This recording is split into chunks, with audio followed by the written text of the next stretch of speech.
Mesdames et messieurs, nous allons commencer cette journée d'hommage à Claude Lanzmann.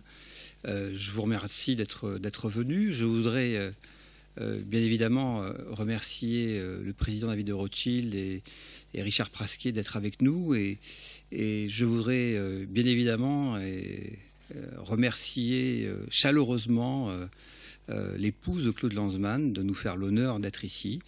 Et elle prendra la parole tout à l'heure. Et je voudrais la remercier également parce qu'elle a mis à notre disposition quelques photos très touchantes de Claude que nous allons voir pendant les prises de parole. Donc merci beaucoup. Et je vous propose que nous commencions. Monsieur le Président David de Rothschild, si vous voulez bien venir prendre la parole, s'il vous plaît.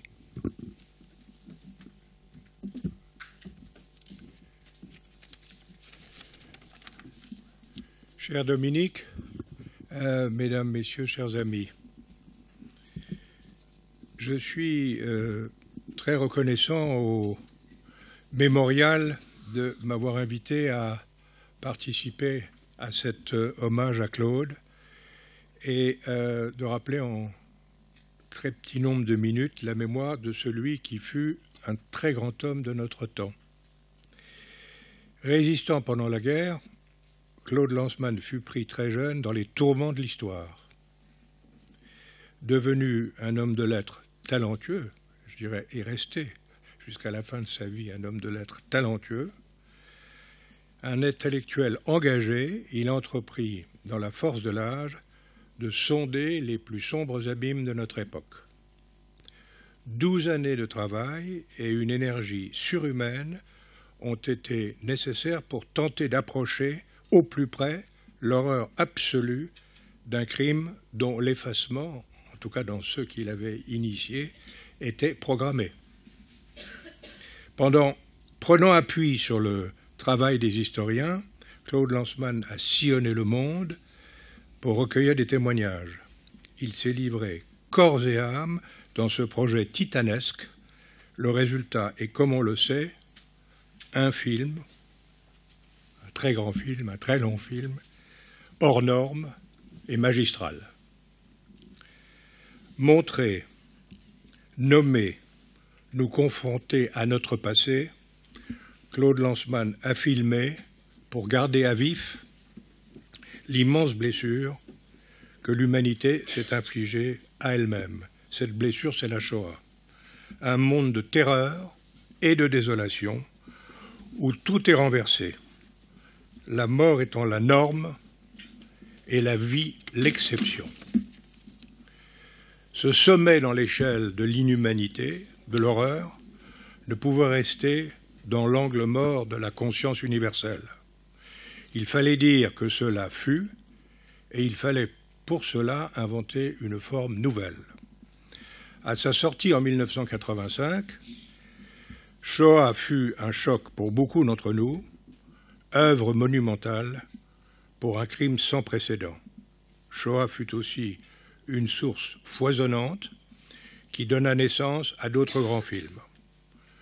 Pour ma part, j'ai eu l'immense privilège, la chance, on peut dire, de côtoyer Claude au sein du bureau et du conseil d'administration de la Fondation pour la mémoire de la Shoah.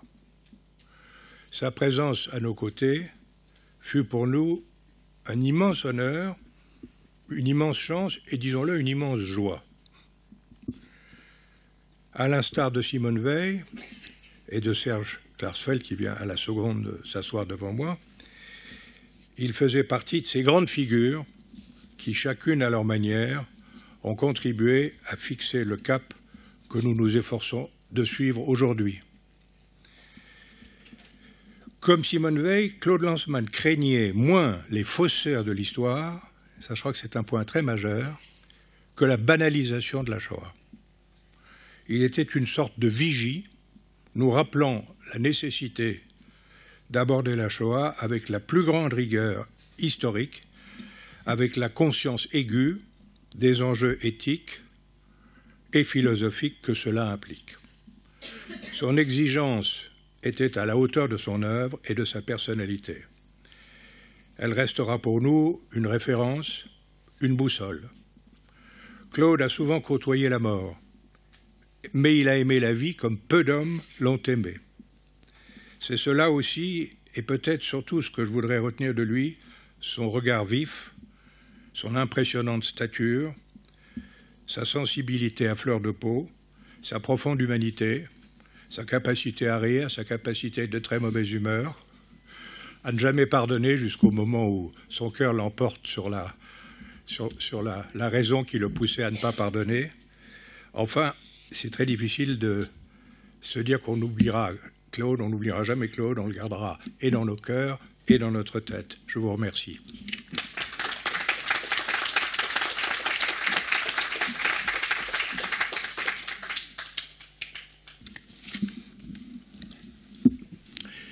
Pour moi, il y a un avant et un après Claude Lanzmann. Il était inconditionnellement mon ami, même si je n'étais pas d'accord avec lui sur la hiérarchie d'intérêt historique entre les archives filmées ou photographiées et le film que l'artiste conçoit et tourne pour exprimer la même réalité et la même vérité que l'historien. Il était un artiste, je suis un historien. Comme Claude, j'étais un juif à cause de la mise à mort des juifs. Je n'étais juif ni par la religion ni par la culture.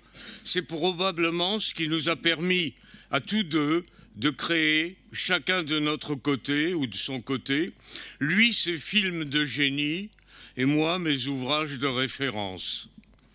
J'étais inconditionnel de Claude et rien n'a jamais assombri nos relations parce que je l'admirais sincèrement. Il était intellectuellement supérieur à tant d'autres et j'admirais tout autant son parcours. De 10 ans plus âgé que moi, il avait été un authentique résistant, les armes à la main, à 18 ans, et pourtant, peu après la chute du nazisme, il décidait d'aller étudier à Berlin et à Tübingen pour y parfaire sa formation intellectuelle et y forger les armes de l'esprit pour devenir une espèce de boussole pour les Juifs et au-delà des Juifs, en prenant position dans les plus grands médias sur tous les problèmes pouvant nous interpeller et toujours en guidant ses lecteurs sur une voie raisonnable, ferme et originale. Oui, c'est en Allemagne qu'il s'est forgé les armes indispensables pour créer plus tard une œuvre impérissable sur une tragédie juive indicible. Il y avait aussi entre nous cette passion pour Israël, un État juif que nous avions vu renaître après 19 siècles et 3 ans après la Shoah, à laquelle nous avions tous deux échappé de justesse. Un État que lui, comme moi, avions parcouru dès le début des années 50. Mais au début des années 70, quand régnait encore l'indifférence à l'égard du génocide subi par les Juifs, Claude et moi, nous nous sommes engagés par des voies différentes, par des modes d'action et d'expression différents, mais visant un même objectif, que soit connu et reconnu le sort des Juifs pendant la solution finale. Tout a changé en un demi-siècle. Claude a créé le mot Shoah, et la Shoah est aujourd'hui l'événement le plus étudié et le mieux étudié. Mais les menaces s'accumulent et l'on voudrait tant que Claude soit encore là pour fustiger, comme il savait si bien le faire, ceux qui attisent la haine des Juifs et qui veulent abattre la République. On voudrait crier « Claude, on a besoin de toi, reviens !» Mais il a tant agi, tant réfléchi, tant travaillé, tant créé, qu'il a été obligé de se reposer. Mais je ne doute pas que la vie et les œuvres de Claude Lanzmann inspireront les nouvelles générations juives et que surgiront des femmes et des hommes d'élite qui s'engageront passionnément comme il l'a fait.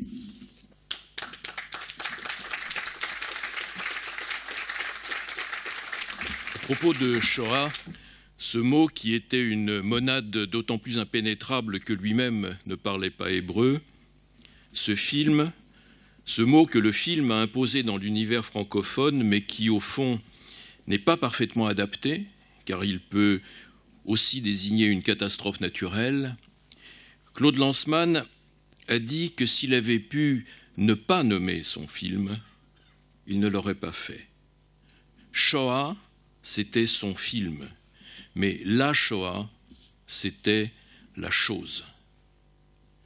Le génie de Lanzmann, c'est d'avoir approché au plus près du trou noir de la chose par une démarche artistique au sens étymologique, où artistique signifie fabriqué ou préétabli. Le film, a-t-il dit, c'est une gestalt, une forme volontairement construite pour approcher une réalité qui fut celle des morts.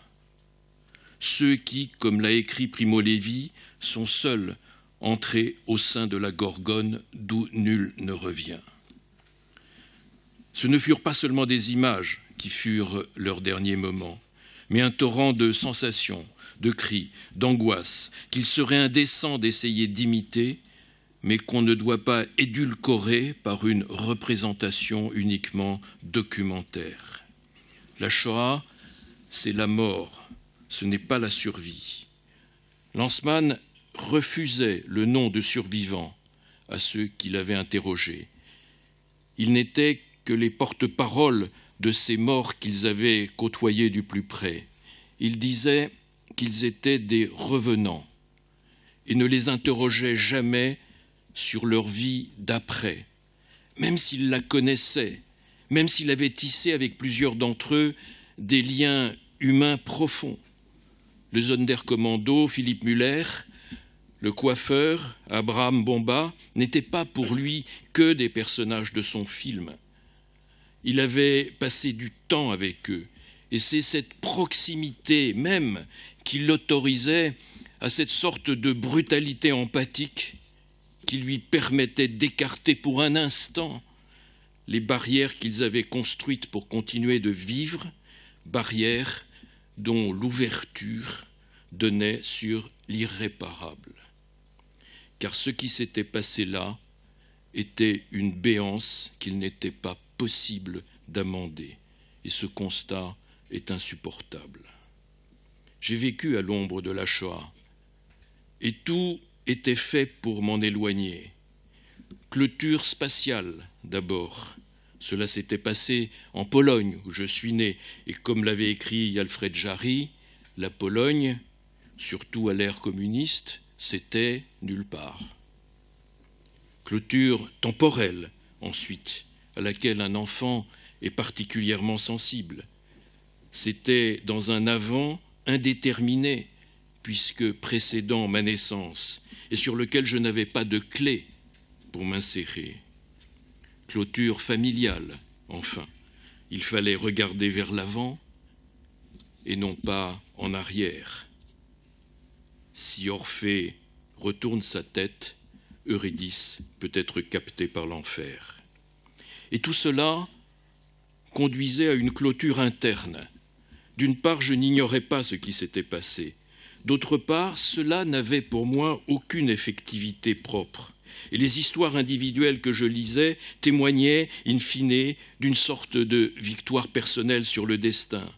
Quant aux chiffres, ils étaient une neutralisation scientifique, mais en quelque sorte aseptisée d'une réalité dont je savais que c'était le vide, l'absence irrémédiable. Claude Lanzmann, alors que lui-même avait été contemporain de ces événements, avait ressenti un clivage analogue. Il a raconté comment, après être resté insensible à la visite du camp de Treblinka, il a ressenti brutalement la béance de ce temps qui n'avait pas fini de ne pas passer, en voyant que le mot Treblinka, c'était aussi une pancarte de signalisation utilisée pour la vie du quotidien. j'ai eu plusieurs fois de façon violente cette sensation en me promenant autour du camp d'Auschwitz. C'est cette fissure anthropologique que le film Shoah exprime, en l'installant dans le centre de son œuvre, dans l'exigence âpre de la lucidité. Lanzmann nous interdit toute minauderie consolatrice. L'homme fut un lutteur, on le sait, un artiste, on le sait aussi, mais peut-être pas assez d'ailleurs, car des textes comme Le Lièvre de Patagonie sont vraiment des chefs-d'œuvre de la littérature. Mais il fut aussi un moraliste. L'une des images que je garde de Claude Lanzmann est ce restaurant où il m'a montré avec fierté les images de son plongeon récent de plusieurs mètres dans la Méditerranée. Et bien sûr, je pense à cette tombe du plongeur de Paestum, la tomba del tuffatore, qui l'a tant ému qu'il lui a donné le nom d'un recueil de ses textes. Or, il ne s'agit en rien d'un exploit physique. Le plongeur de Paestum, nous disent les spécialistes, plonge dans les profondeurs de la mort et muni de son viatique, autrement dit des enseignements orphiques ou pythagoriciens appropriés, il pourra se diriger vers la voie de la mémoire, qui est la voie du salut. Je ne pense pas que Claude Lanzmann avait une vision salvatrice de l'au-delà, mais il a fait de ce plongeur de Paestum son modèle lointain. Lui qui a dit que les choix décisifs de sa vie avaient été des plongeons dans le vide et que, en plongeant, il voulait lutter contre la mort, contre toutes les morts. Pour terminer ces quelques mots, il me faut rappeler ici la mort de son merveilleux fils, Félix, à un âge, 23 ans, où la mort est vraiment un scandale absolu. Homme de toutes les sensorialités, et notamment de la voix, Claude Lanzmann a eu, avec son fils alors très malade, un enregistrement déchirant que son épouse Dominique, que je salue ici, nous a fait entendre récemment au cimetière. Le père et le fils déclamaient « Boaz endormi » de la légende des siècles de Victor Hugo et se corrigeaient si besoin l'un l'autre. Quel Dieu, quel moissonneur de l'Éternel était, avait en s'en allant négligemment jeté cette faucille d'or dans le champ des étoiles. Merci Claude Lanzmann.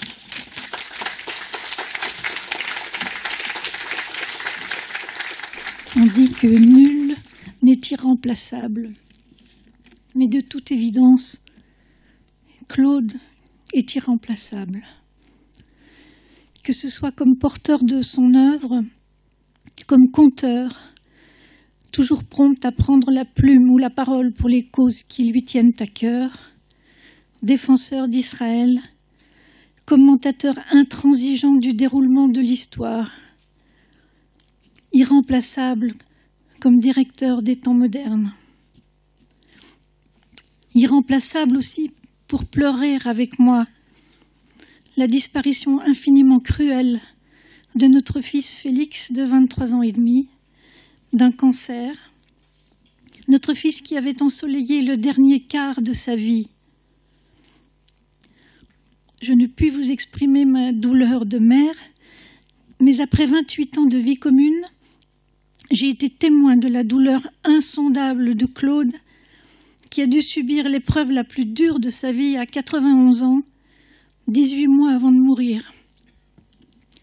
Sans cette catastrophe insensée, Claude aurait continué à écrire des livres et faire des nouveaux films, ou des films à partir des 220 heures de rush de Shoah, 180 heures d'interviews toutes plus extraordinaires les unes que les autres, et 40 heures de paysages. Claude était pratiquement indestructible et aurait vécu 100 ans. Il avait de nombreux projets. Seule la mort de Félix, son fils chéri, l'a brisé. Je vais vous lire le dernier paragraphe d'un texte écrit par Michel de Guy et publié dans sa revue Poésie. Michel de Guy, un ami de longue date de Claude et accompagnateur fidèle à la grande époque des temps modernes. Mais pourquoi Claude était-il si abrupt, si égocentré, si insupportable à beaucoup, commun qui s'arroge et ramène l'entretien. La question est, que deviendra Shoah sans lui? Qui protégera Shoah et la Shoah, maintenant qu'il est mort? Sa brutalité obsessive prévenait ce moment. N'oubliez pas. Protégé de quoi? De l'inéluctable, à savoir du devenir culturel, touristique, souvenir de voyage, produit dérivé d'Auschwitz. En cette fin des temps, dans le déluge du fake et de la tromperie, TRUM, quelle arche transportera ce témoignage? Fin de citation. Nous nous trouvons manifestement dans une de ces arches, le mémorial de la Shoah, arche à laquelle Claude était intimement lié et qu'il affectionnait. Je remercie chaleureusement ses dirigeants d'avoir organisé cette commémoration qui, j'espère, sera suivie de bien d'autres. De nombreux hommages ont déjà eu lieu depuis le 5 juillet, sous forme d'articles, de textes, de projections, lors de colloques de sociétés savantes. Le mémorial soutient par exemple un projet que j'ai vu l'autre jour dans Ouest France avec l'éducation nationale. Une classe du lycée Le Verrier à Saint-Lô, dans la Manche, travaille toute l'année sur le dernier des injustes et ira à Theresienstadt. D'autres événements importants ont eu lieu dans divers pays, notamment à New York. Un hommage à la synagogue Emmanuel avec un discours de Bernard-Henri Lévy et une projection du serment d'Hippocrate, la première des 4 sœurs, et une rétrospective complète de l'œuvre cinématographique au Cinéma Quad en novembre dernier.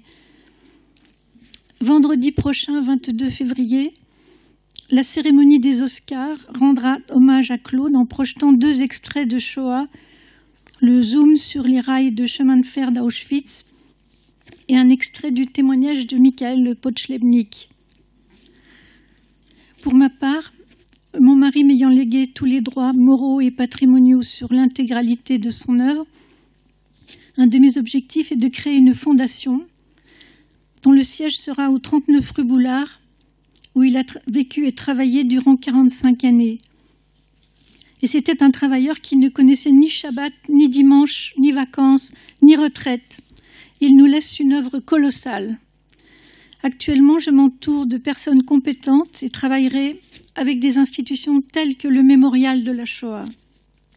En conclusion, je peux vous dire que j'ai l'intention de consacrer une grande partie de mon temps à faire en sorte que l'œuvre de mon mari reste vivante et continue à exercer son influence sur les générations actuelles et futures.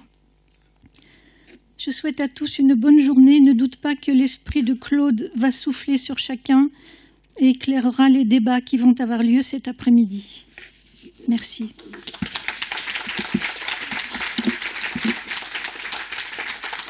Je voudrais dire à Madame Lanzmann, je suis très touché par ce qu'elle a dit. C'est vrai que Claude avait une affection particulière pour le mémorial. Il y venait régulièrement. D'ailleurs, il y venait pas tout seul. Je vois ici Serge Klarsfeld, Éric Marcy, Serge Toubiana, qui étaient régulièrement associés aux conférences, aux débats qui se déroulaient ici autour de Claude, parce qu'il aimait dans ces moments-là être entouré d'amis, de proches. Et comptez sur nous, Madame Lanzmann, pour garder le souvenir de Claude. Vous savez, il nous avait fait un formidable cadeau. Il nous avait offert le making-of d'une des séquences qu'il avait fait auprès de l'ancien commandant du camp de Treblinka. Et cette séquence, ce making-of, tourne de manière permanente dans l'exposition permanente du mémorial. C'est-à-dire que les milliers de visiteurs qui viennent au mémorial voient ce making-of, et Claude, son visage est dans le making-of, et il est tous les jours avec nous, et il est tous les jours vivant parmi nous. Voilà. Merci beaucoup. Merci à Madame Lanzmann. Vraiment, c'était très important pour nous qu'elle soit à nos côtés. Je vais demander aux intervenants de la table ronde qui arrivent, Monsieur Éric Marty, Madame Simon et Monsieur Nora, de venir en effet, et je les remercie de participer à cette table ronde, à cette première table ronde. Merci beaucoup.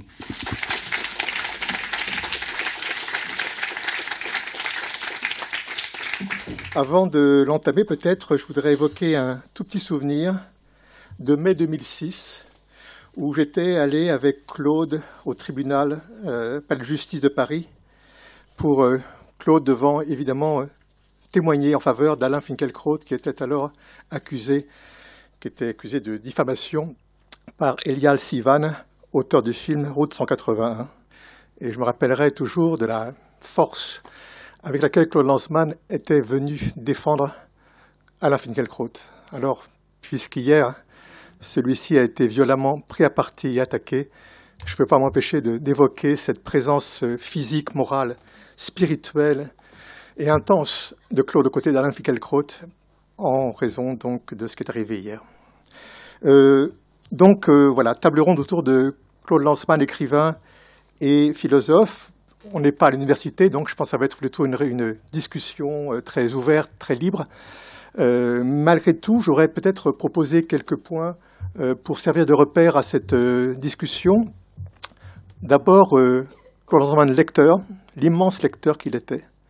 Et puis, évidemment, l'écrivain, lecteur et aussi récitant de textes. Il a été évoqué le Beaux endormis d'Hugo, dit par Félix et par Claude, et effectivement, chacun d'entre nous qui l'ont côtoyé se rappelle de l'incroyable lecteur au sens intellectuel, mais aussi de celui qui lisait à haute voix, qui récitait à haute voix tous ces grands textes qu'il connaissait par cœur.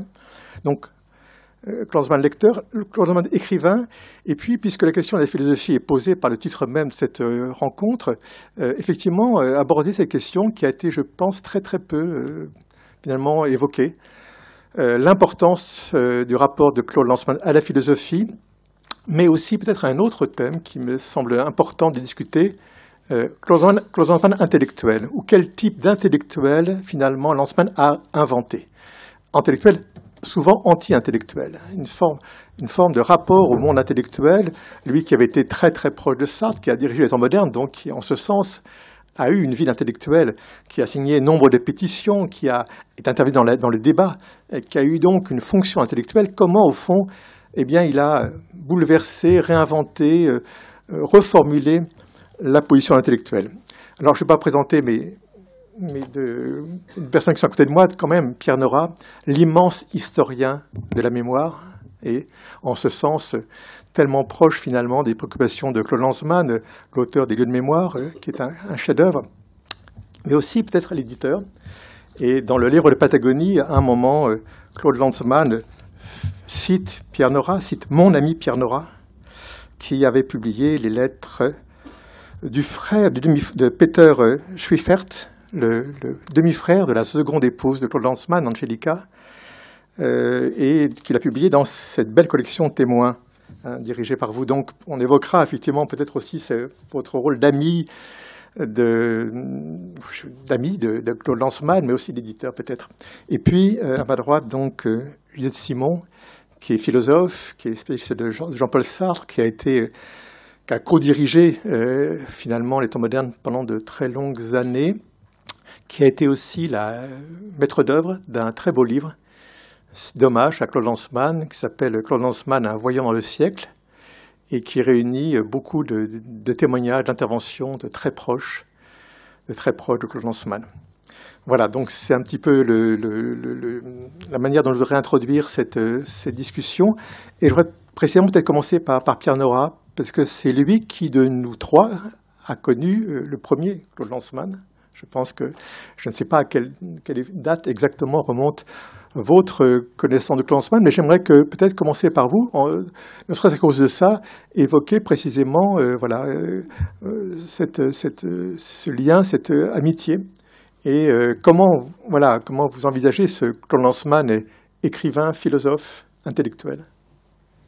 Je vous remercie de votre présentation, et que je ne me souviens plus quand j'ai connu Claude Lanzmann. C'est dire la profondeur et l'ancienneté de notre amitié. Et peut-être, si vous m'y autorisez, je m'autoriserai moi-même à commencer par, de façon un peu déplacée, par vous raconter un rêve que j'ai fait après la mort de Claude, il y a quelques mois, je ne me souviens plus, mais qui m'a beaucoup frappé. moi-même. J'étais dans mon bureau de chez Gallimard, j'attendais des gens, puis la porte s'ouvre et arrive Claude. Alors évidemment, je le regarde absolument sidéré, stupéfait. Je lui dis, bon, enfin, qu'est-ce que c'est que cette histoire-là? Tu te fous de moi? Alors elle me dit, pourquoi? Écoute, j'arrive et tout ce que tu as à me dire, c'est de me faire la gueule. J'ai dit, non, enfin, écoute, Claude, avoir fait cette mise en scène, avoir fait tout ce que tu as fait, l'hommage aux Invalides et tout le Bataclan pour ta propre gloire, et pour te... c'est insensé, enfin, écoute. Et il me dit, mais écoute, je sais pas de quoi tu m'en veux, moi je t'ai jamais dit que j'étais mort. Et c'est une phrase que seul il aurait pu prononcer, et que tout le monde, évidemment, pourrait prononcer, et qui dit, au fond, pas mal de nos rapports, et, pour commencer, qu'il n'est pas mort, pour moi. Il a une présence, je dirais, permanente. On s'est beaucoup engueulé, on a même été brouillé pendant plusieurs années, je peux vous raconter d'ailleurs pourquoi, puisque c'est lié au temps moderne, c'est que ma revue, Le Débat, est apparu le jour de la mort de Sartre. Alors ma secrétaire m'a amené le premier numéro du Débat en disant « Sartre est mort. Ça vous fait pas drôle ?» J'étais complètement sidéré, interloqué. Et puis tout le monde me disait la même chose. « Ça vous fait pas un drôle d'effet que le numéro du Débat paraisse le jour de la mort ?» Bon, bref, l'après-midi, je faisais un entretien pour Le Monde avec la personne qui s'en occupait des livres à l'époque, Jacqueline Piatier. Elle ouvre la porte de Boulevard Saint-Germain où elle habitait. Elle me dit « Ah ben, ça vous ferait pas un drôle d'effet que votre revue paraisse le jour de la mort de Sartre ?» Et elle a commencé son article comme ça, en disant que j'avais eu le sentiment que c'était comme une relève. Mot que je ne sais pas si j'ai prononcé ou si je n'ai pas prononcé, même. Et ça a paru effectivement un blasphème par rapport... Et le numéro qui a suivi des temps modernes, la mort de Sartre, a un petit paragraphe sur moi d'une méchanceté sans nom, dans le style les nains qui croient, qui se mettent sur les épaules des géants pour exister, le petit con qui se croit quelque chose, enfin, bref, un escatage terrible.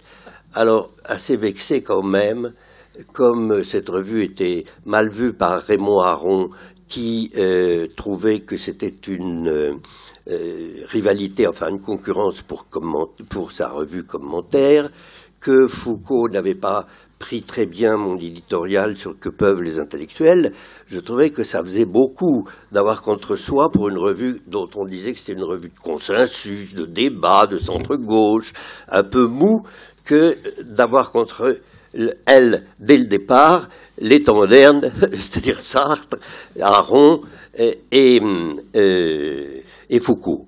Ça faisait beaucoup. Alors je téléphone à Pouillon, qui dirigeait les temps modernes à l'époque, et je lui dis, écoutez, vous croyez quand même pas que c'est un peu ridicule d'avoir... Oui, on trouve ça, d'ailleurs, on en a parlé, moi je trouvais ça pas bien, mais il y en a eu un qui a voulu s'isoler et écrire ça. Et, du façon là, je lui dis, c'est Claude Lanzmann? Non, vous ne pouvez pas. Oui, bien sûr, c'est Claude. Alors, alors je me suis brouillé avec lui, voilà, pendant des années. Mais ça n'empêchait pas, comme M. Klarsfeld l'a dit avec justesse, l'amitié indéfectible qui nous liait. On était des copains, voilà. Et j'avais aussi beaucoup parlé, beaucoup aimé Pourquoi Israël, le premier film, au point que, je vais aussi vous faire une confidence, mais je la fais sans vanité, c'était François Furet qui, dans l'Observateur, était censé faire la critique du film. Et puis, nous étions très très liés aussi, comme chacun le sait ici, c'était même mon gros frère à l'époque, et on en a beaucoup parlé, on avait dû voir le film ensemble, et il m'a dit, mais écoute, tu en parles très bien, tu le sens très bien, fais-le. Alors, je l'ai fait, Et il y avait une telle communauté de pensée, de l'amitié entre nous, que vraiment, que ce soit lui qui signe ou moi, ça n'avait aucune espèce d'importance. Donc c'était lui qui l'a signé. L'article est d'ailleurs repris par Mona Ozouf dans le parcours intellectuel de François Furet qu'elle a fait. Et il l'a vu, il l'a su que c'était moi. Et ça nous alliait encore davantage. Il m'a dit, tu as très bien, voilà, tu sentais très bien les choses. Et j'ai vécu les débuts, effectivement, de Shoah. Et puis, il y a quand même quelque chose qui, je dirais, historiquement presque nous lie. 85, c'est aussi le premier volume, monsieur, des lieux de mémoire que vous avez évoqué. C'est aussi le premier tome des mémoires de Pierre Velanaquet. C'est aussi la traduction en français du livre qui, pour moi, a beaucoup compté, de Yosef Yerushalmi, Zachor, souviens-toi, qui prenait le problème de la mémoire et des rapports de l'histoire et de la mémoire sur le peuple juif, un peu comme je l'avais essayé de le faire pour la nation. Et d'ailleurs, quand Yerushalmi a invité aux études, l'année d'après est arrivé, nous nous sommes tombés, si j'ose dire, dans les bras, parce qu'on avait eu le sentiment que d'avoir traité le même problème de deux côtés, celle du peuple de la mémoire et celle de la nation elle-même, et que c'était au fond... Alors, 84-85... c'est une grande année, si j'ose dire, mémoire. Je ne vais pas mettre tous les mots et de ça, ni les lieux de mémoire à la même hauteur d'importance, comprenez-moi, ça, c'est pas du tout. Mais il est évident qu'il y a eu une Ursprung de la mémoire cette année-là, et une montée en puissance de ce thème. Alors, est-ce que nous en avions parlé? Oui, bien sûr. Depuis le début, je dirais, depuis qu'il s'était mis à ce film commandé par Israël sur la Shoah, et qui a pris assez vite un tour que les Israéliens n'ont pas beaucoup aimé au départ, et n'ont pas continué à financer. D'autres sources sont venues, heureusement, combler ce vide. Et donc, je ne pourrais pas vous dire, mais c'est évident qu'il m'a tout de suite dit, ou presque, moi je veux faire quelque chose, on ne verra rien. On ne verra rien des archives, on ne verra rien des camps eux-mêmes. Je ferai parler les gens, ils les appelaient peut-être les survivants à l'époque, je ne me souviens plus. Les revenants aussi. Les revenants. Mais j'ai un peu, effectivement... mais, vous savez, quand on est très ami avec des gens, on ne leur parle pas toujours de ce qui compte le plus pour vous. On parle du quotidien des jours, on parle de... Voilà, donc je ne peux pas dire que nous avons ensemble élaboré une théorie de la mémoire par rapport à l'histoire. Ensuite, on s'est aussi un peu engueulé sur les rapports de l'histoire et de la mémoire, et je me sentais plus, si j'ose dire, de votre côté, Monsieur Klarsfeld, sur les archives, la documentation, que sur ce côté lyrique, épique, et comment avez-vous dit, monsieur, un mot très juste, cette empathie, cette brutalité empathique qu'il avait avec les choses et qu'il a réussi à avoir avec ses témoins. Ça m'a beaucoup frappé en voyant à la fin Les Quatre Sœurs, qui sont pour moi peut-être le plus beau des films qu'il a fait. C'est magnifique et je suis frappé de ce qu'au fond, à la fin, ce soit un hommage à la femme qu'il ait fait, et lui qui avait quand même des rapports multiples et nombreux, si j'ose dire, mais très forts avec les femmes, a toujours très bien parlé des femmes. Dans Le Lièvre, le portrait de la mère est magnifique. tous les portraits de femmes sont superbes. Et ces 4 sœurs sont toutes bouleversantes et qui les finit par ce film me touche, moi, infiniment. Juste un tout petit mot là-dessus, puisque vous parlez des sœurs. Le plus beau portrait de femme du Lièvre, c'est quand même sa sœur. Oui. Évelyne Ray. Sa sœur, voilà. Évelyne Ray, évidemment. C'est pour ça que vous parlez des 4 sœurs. Et alors, moi, je pense que c'est pas du tout par hasard. Et il était à peu près aussi effondré, à tous égards, qu'il l'a été ensuite pour son fils. Et voilà, c'est tout ce que je... Alors, pour vous des lettres de Peter Schiffert, L'oiseau n'a plus d'aile.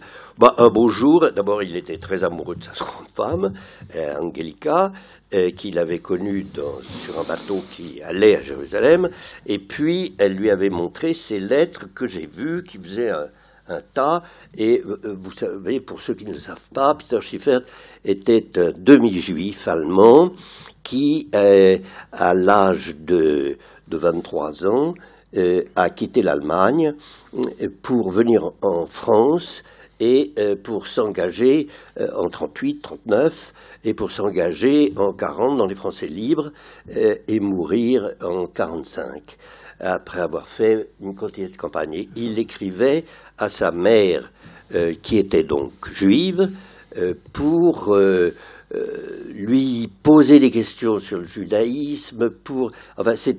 Alors il avait beaucoup de talent, ce garçon. Il avait un talent un peu à la Camus. C'était au fond un peu un jeune Camus, si j'ose dire, de cette génération-là. Et donc, il m'a tout de suite dit, écoute, tu voudrais pas les éditer?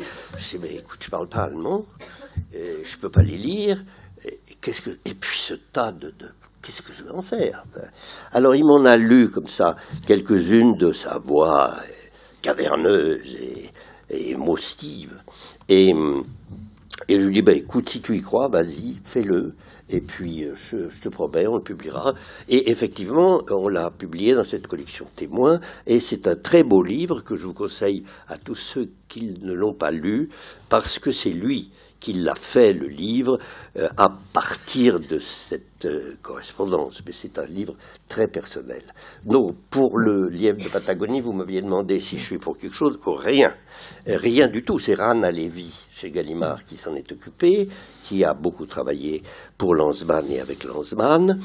Et moi, je ne l'ai pas du tout fait, non.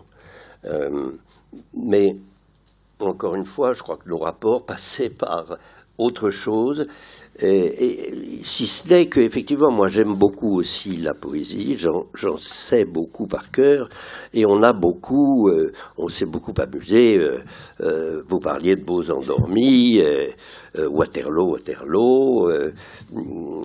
même la Jeune Parc. Je crois qu'il n'y a que nous deux pour savoir la Jeune Parc tout entière et s'amuser à la réciter. Voilà, oui, il racontait, mais ça, peut-être Juliette Simon, qui a vécu plus près de lui que moi, peut le dire, il s'endormait en se racontant des poèmes. Oui, il avait la chance, sous le malheur d'être insomniaque, ce qui était pour lui l'occasion précisément d'apprendre par cœur et de se réciter tous ces poèmes, le bateau ivre évidemment, et tous ces grands textes. Et tout ça. Alors vous savez, ça fait presque un drôle d'effet quand vous avez connu un Claude Lanzmann, frère presque, un copain quotidien à certains moments, ou du moins hebdomadaire, et puis que tout d'un coup vous le voyez un peu comme un volcan grandir jusqu'à devenir un monument planétaire, un homme dont, comme vous le disiez, comme tous, l'importance dépasse très largement le national, et dont je finissais par ne voir que les incroyables... Enfin, il était insupportable, il faut le dire comme il est, à tous égards. Mon ex-épouse, que certains ont peut-être connu, Françoise Cachin, appelait Claude le chaleureux indifférent. Effectivement, parce qu'il vous prenait toujours par le cou, on était le meilleur ami, on était, etc. Et en même temps, il s'en foutait complètement, parce que il est un égoïste absolument, comme tous les créateurs, probablement, mais absolument incroyable. Et je ne connais que lui que de 10 ou 12 histoires. Quant à Shoah, dont vous parlez, quand même... ah oui, on passait, je le voyais souvent à Belle-Île où je passais les étés, où il venait assez souvent pour quelques jours. Ça a coïncidé avec l'anniversaire de ma compagne, que beaucoup ont connue, Gabrielle Van Zuylen, que David a bien connue. Et c'était son anniversaire.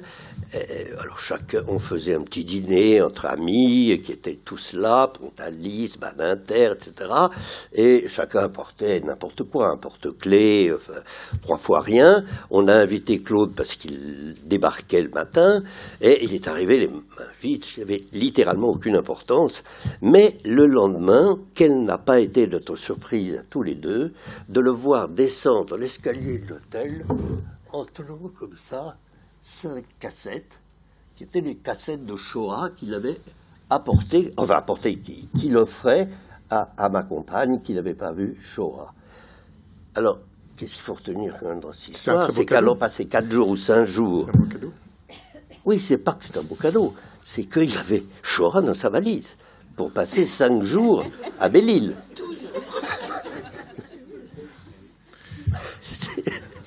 Ça contribue à le décrire. Oui. On reviendra peut-être à vous tout à l'heure à propos justement de l'intellectuel, entre guillemets, beaucoup de guillemets. Et puis on va peut-être évoquer, puisque vous avez fait la transition, le livre de Patagonie, et peut-être et donc laisser la parole peut-être à Juliette. Pardonnez-moi.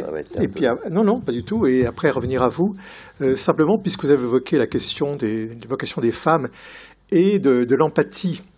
Mais pas brutale, empathie amoureuse que pouvait avoir Claude. C'est le portrait qui est fait donc d'Evelyne Ray, sa sœur, et jusqu'à son suicide. Et c'est vraiment le plus long portrait de femme qu'il y a dans Shoah. Et c'est un portrait d'une très grande beauté parce qu'au fond... Non, pardon, dans Le Lièvre, excusez-moi. Parce que c'est là où Claude observe la souffrance amoureuse. Claude observe l'aliénation amoureuse, puisque tour à tour, Evelyne Ray a été l'amie de Gilles Deleuze, puis de Sartre, puis de Rezvani, puis de nouveau de Gilles Deleuze, puis Sartre, et ça a été des malheurs, une souffrance très grande.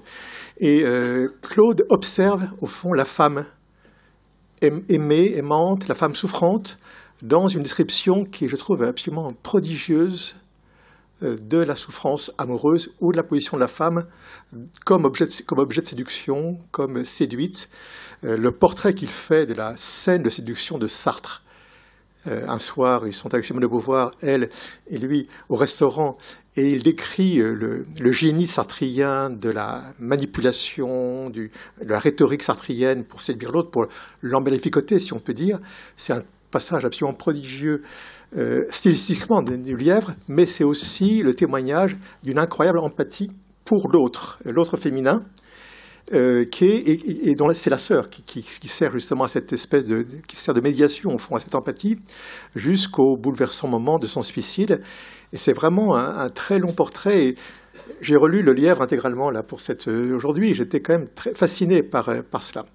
Et donc voilà, c'est le petit mot de transition entre vous, si on peut dire, et puis Juliette, parce que Juliette a eu Juliette Simon a eu un rôle très important dans l'écriture, qui n'est pas une écriture du Lièvre, puisque Claude Lanzmann n'a pas écrit Le Lièvre, il l'a dicté.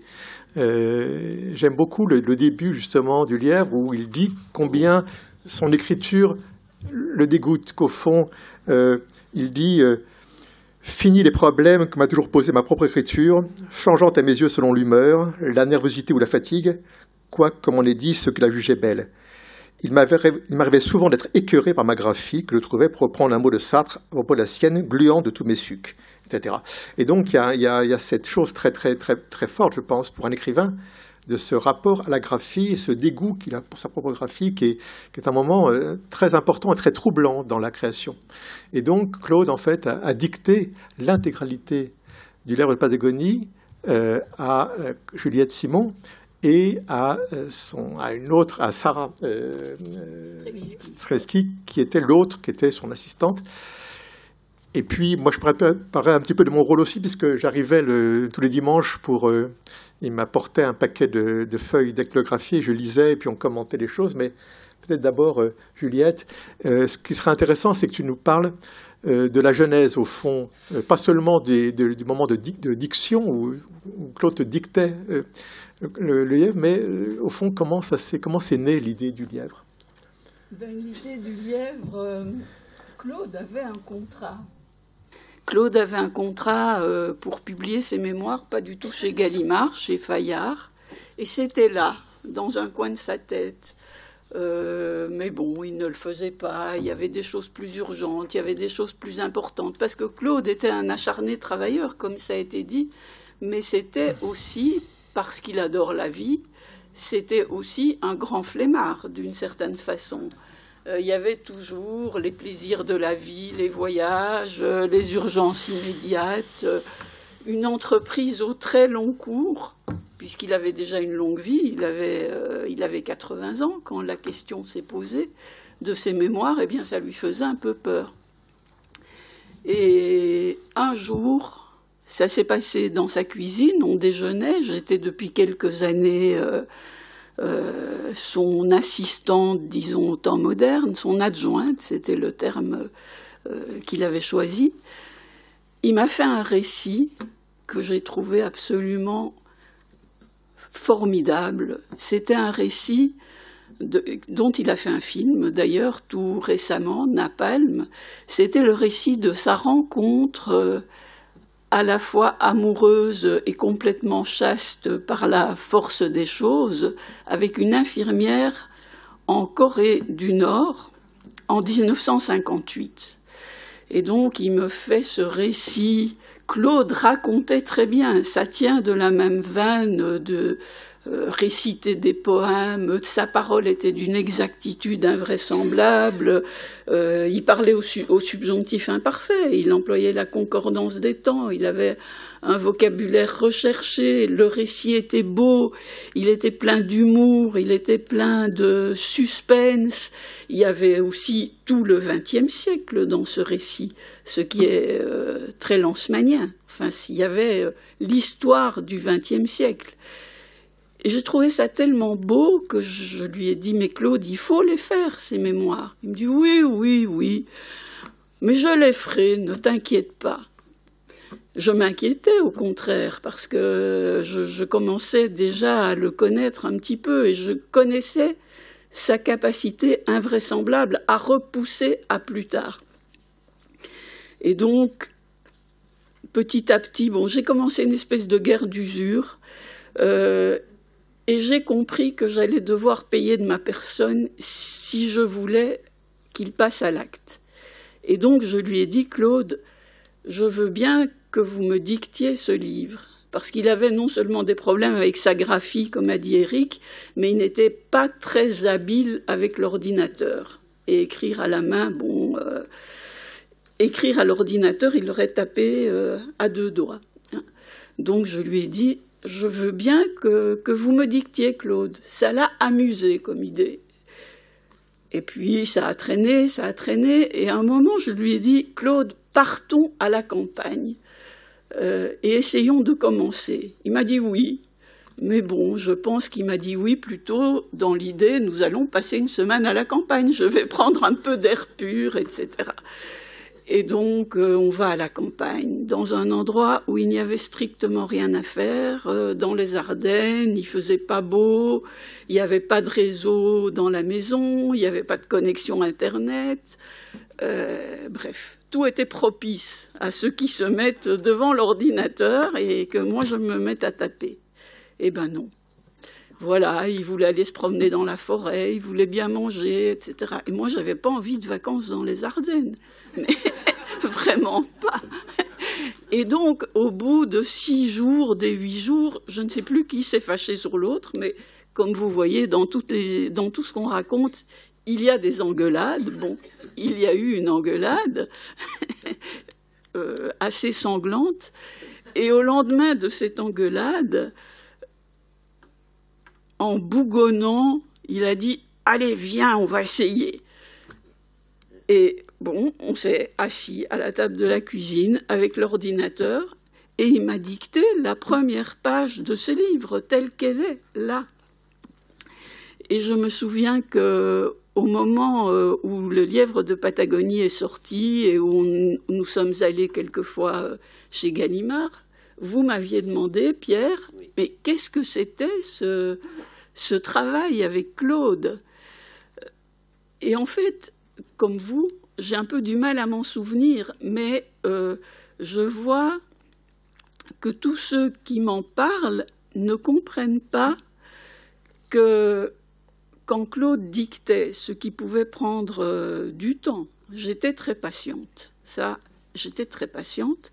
Mais quand il dictait, quand la phrase sortait, elle sortait parfaite. En fait, ce texte a été à peine corrigé. J'étais patiente, j'avais un livre sur le côté où je jetais un œil quand les silences devenaient vraiment trop longs, parce que moi aussi j'avais du travail. Bon, alors je travaillotais sur le côté comme je pouvais. Mais Claude, quand la phrase sortait, elle sortait parfaite. Et je ne sais pas si c'est parce que j'ai participé à ça de tellement près, mais quand je le relis, pour moi, c'est un livre très écrit, mais il y a une voix aussi. Il y a quelque chose qui est de l'ordre de la voix, parce que c'est très important pour Claude, en fait, la sonorité matérielle. C'est pour ça qu'il aime tellement réciter de la poésie. Et les phrases, moi, je les entends. Je ne sais pas si c'est le cas pour tout lecteur. Oui. Et d'ailleurs, j'ai remarqué en le refeuilletant, je ne l'ai pas relu comme Éric pour cette journée, mais j'ai remarqué en le refeuilletant qu'il parle beaucoup de voix dans ce livre. Il parle de la voix de Sartre, il parle de la voix de Samy Frey, il parle souvent de voix.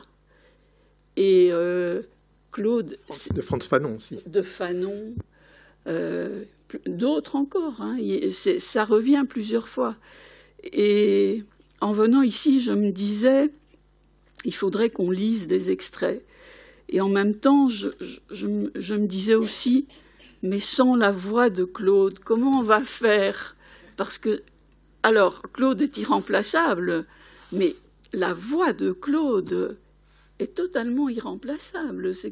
Vous voyez, lire un extrait, on a envie, hein, Éric, de lire des extraits. Et en même temps, il va manquer quelque chose de si important. Peut-être que je vais vous lire quand même, mais bon, voilà, en m'excusant, en vous priant de m'excuser de ma voix, quelque chose que j'ai relu hier, qui est l'hommage qu'il a dit sur la tombe de sa mère. Parce qu'en en relisant du moins un passage, ça pourrait valoir complètement pour lui. Alors, je vous lis ça. Il est trop tôt et je dois parler tout de suite, sans préparation, dans la fatigue et l'affairement suscité par l'événement de la mort. À vrai dire, moi, je me sens encore comme ça, même si il y a des mois. C'est vrai, j'avais beau la savoir inéluctable, en pressentir certains jours l'imminence, j'en reculais l'échéance à l'infini, tant le monde sans toi, le monde sans Paulette était inconcevable. Et ta force vitale stupéfiante m'entretenait dans l'illusoire certitude que tu serais la plus forte. Mais c'est bien en un sens ce qui s'est passé, car à 93 ans, l'âge que Claude avait également, sourde, presque aveugle, cassée par l'âge, tu es morte en pleine jeunesse, l'esprit aiguisé et intact, avec une curiosité des choses, des gens, une voracité de vivre jamais démentie. La plupart de ceux qui te connaissent peuvent témoigner que tu ne t'es pas chlorotiquement éteinte, mais que tu es tombée, fauchée comme un soldat, restant jusqu'à la fin la Paulette violente, indomptable, impérieuse, plus impérieuse encore de te sentir impotente.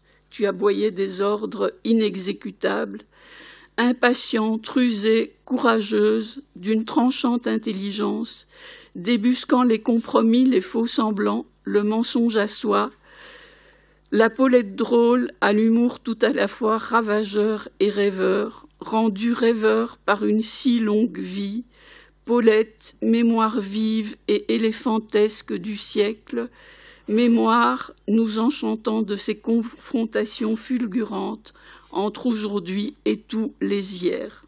Je trouve que presque tous ces mots valent pour Claude.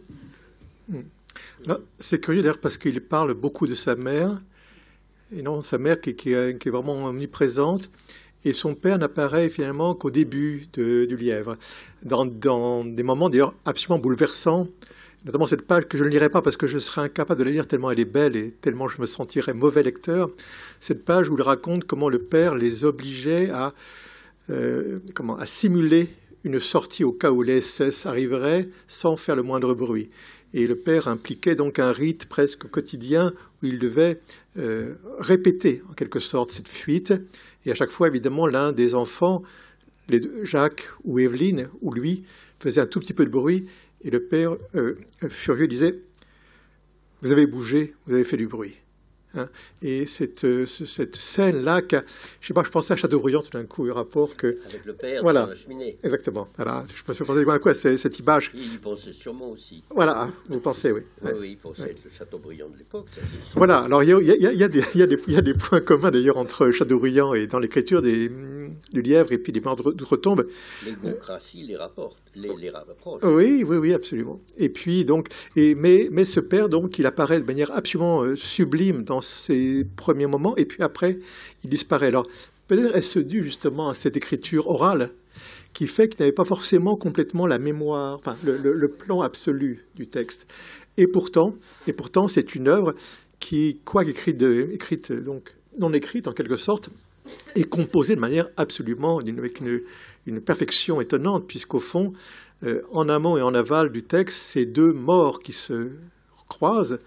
La scène primitive de l'enfant qui voit le film où un homme se fait guillotiner et qui va être pour lui une sorte de souvenir fondamental, et qui va donc développer ce premier chapitre sur la guillotine et la mort, et puis Shoah, et ces deux moments donc de mort viennent se croiser au milieu du livre où précisément Lanzmann associe la guillotine et la Shoah.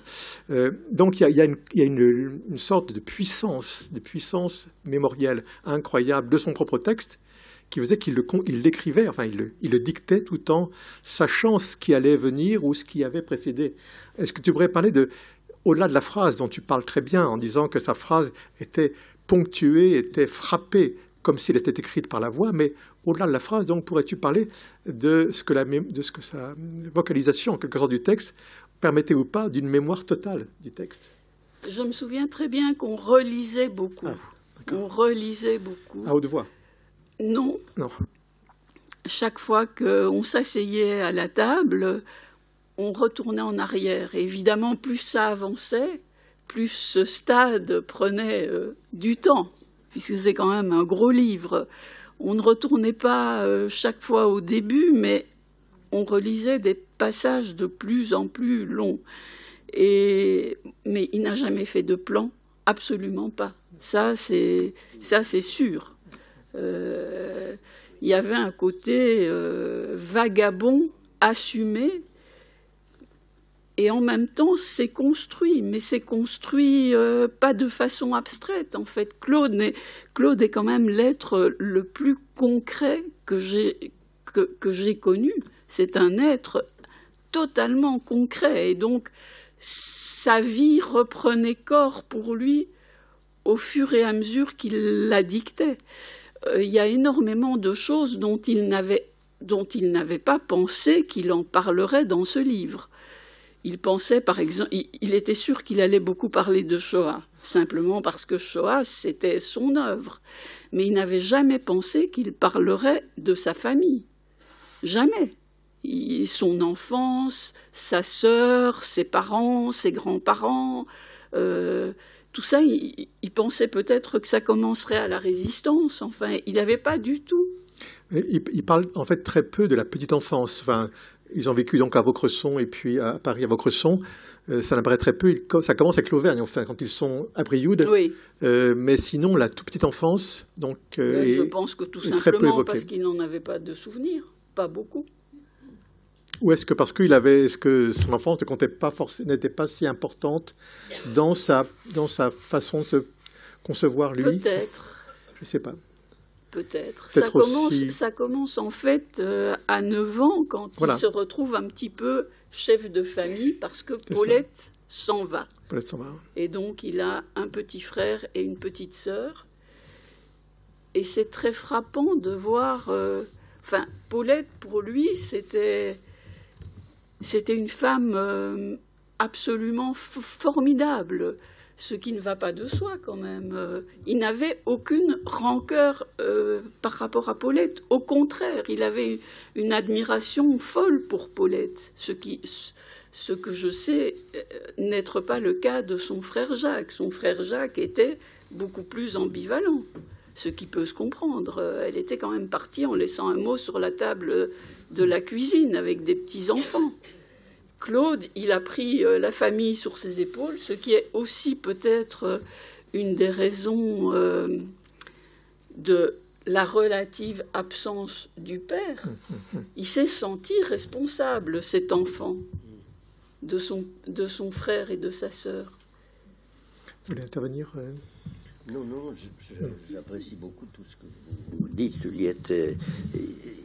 C'est vrai, et au fond, il y a eu 2 révélations dans la vie de Claude. Pour nous, il y a eu Shoah et il y a eu le livre. On ne s'attendait ni à l'un ni à l'autre.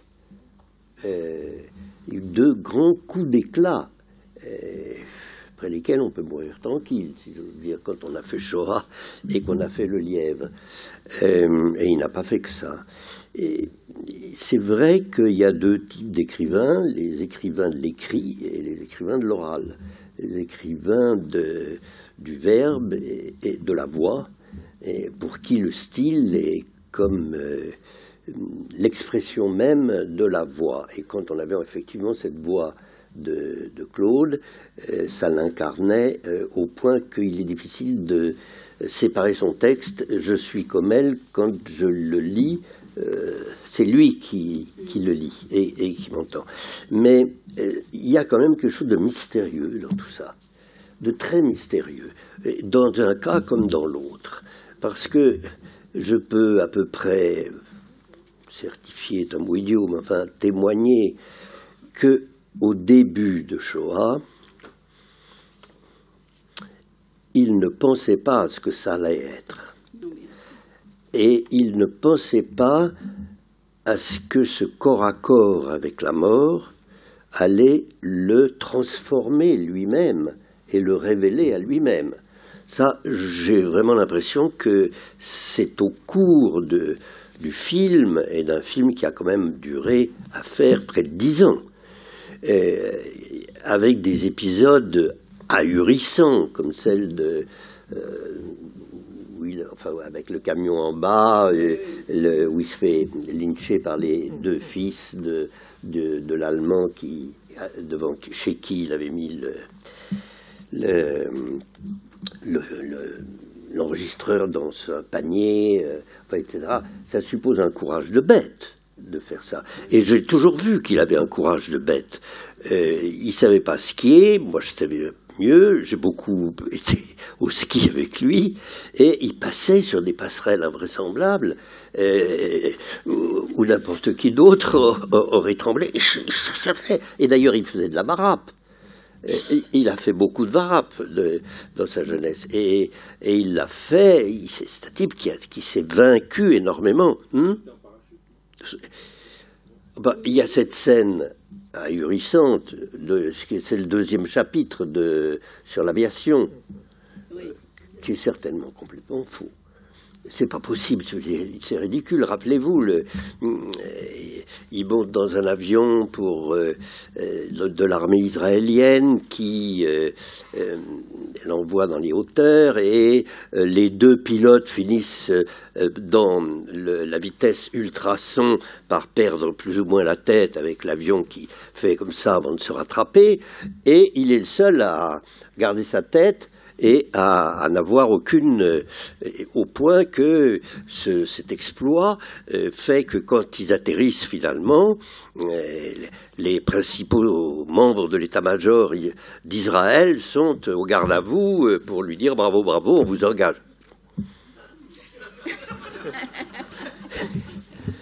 Quand on connaît sa capacité de mensonge, on se dit qu'elle est à la hauteur de son génie. C'est un peu comme la vérité chez Chateaubriand, donc. Oui, un peu, oui. Qu'il aimait beaucoup, il relisait beaucoup les mémoires d'outre-tombe. Mais alors, peut-être qu'il y a aussi une chose dans l'écriture en guillemets orale, c'est le fait que le livre est fait de scènes. C'est-à-dire que le récit, la narration est souvent marquée par des scènes très très bien dessinées, très bien marquées, qui sont d'une grande beauté et qui ont quelque chose justement souvent d'allégorique, une sorte de moment. Oui, allez-y. Non, mais je disais, ce que vous disiez, Juliette, c'est exactement la même chose que ce à quoi j'avais vaguement assisté pour Shoah, de beaucoup moins près que vous pour le Lièvre.